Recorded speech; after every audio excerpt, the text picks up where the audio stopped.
1856 में जो कानून बनाया गया और मैंने बिल पढ़ा, क्या पढ़ने के बाद मुझे एहसास होता है कोई बदलाव नहीं, सिर्फ कॉपी पेस्ट किया गया। तो सरह लेने में और प्रचार करने में तो मौजूदा सरकार को मेडल अलग से देना चाहिए कि कॉपी पेस्ट कर दिया और सरह ले लिया कि ये हमने किया है।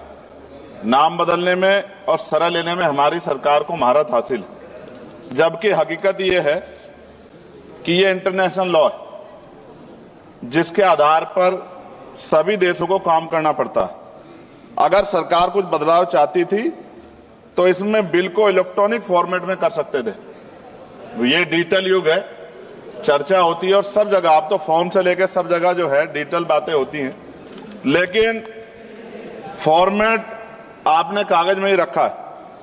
कई देशों के बिल इंडिया में ही बन रहे हैं मैन पावर की वजह से। वहां मैन पावर कम है, यहां मैन पावर ज्यादा है।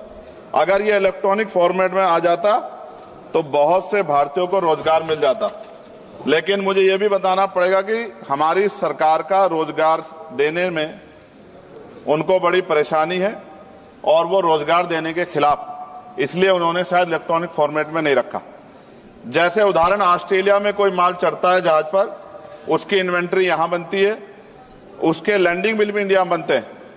इलेक्ट्रॉनिक फॉर्मेट में कर देते तो उसका बैक एंड फॉर्मूला हमारे पास आ सकता था। इससे देश को फायदा होता और हमारे बहुत सारे लोगों को रोजगार मिलता। और राष्ट्रीय जलमार्ग 2016 कानून के तहत कई राष्ट्रीय जलमार्ग विकसित होने थे, परंतु अभी तक सभी नहीं बने। यह जलमार्ग बन जाते तो बाढ़ व सूखे की समस्या से भी निजात मिल सकती थी, लेकिन सरकार को बाढ़ से भी फर्क नहीं पड़ता क्योंकि उससे भी आम जनता को परेशानी होती। पेट्रोल और डीजल की जो खपत है, अगर ये बन जाए जलमार्ग तो बहुत फायदा जो है वो खपत कम हो सकती है और बहुत बड़ा फायदा हो सकता है। लेकिन सरकार का इसमें कोई इंटरेस्ट नहीं है, इसलिए मैं अपनी भावनाओं के साथ इस बिल को अपोज करता हूं और मैं कहता हूं कि सरकार अगर चाहे तो हमारे सुझाव को मान के कुछ अच्छा कर सकती है, वरना फिर मैं कहूंगा दोहराते हुए कि सरह लेने में और नाम बदलने में सरकार को महारत हासिल है। इसके लिए पुनः मेरा अनुरोध है कि इनको मेडल दिया जाए। धन्यवाद।